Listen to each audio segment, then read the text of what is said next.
And welcome back.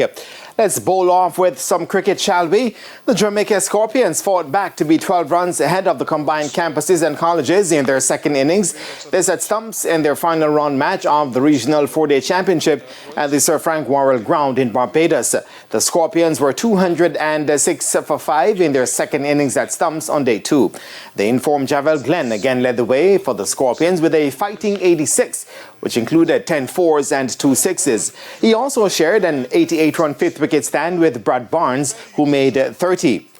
Captain John Campbell retired hurt on a 33, while Jermaine Blackwood made 26 against Larry Edward, who took 3 for 37. Earlier, the CCC, who resumed their first innings on 177 for 4, were dismissed for 327. Shakir Paris hit a top score of 112 after zooming on 77 and got support from Edward, who made 44.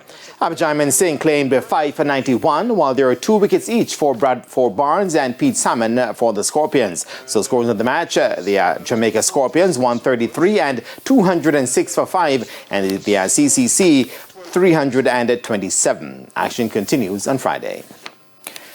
Meanwhile, the West...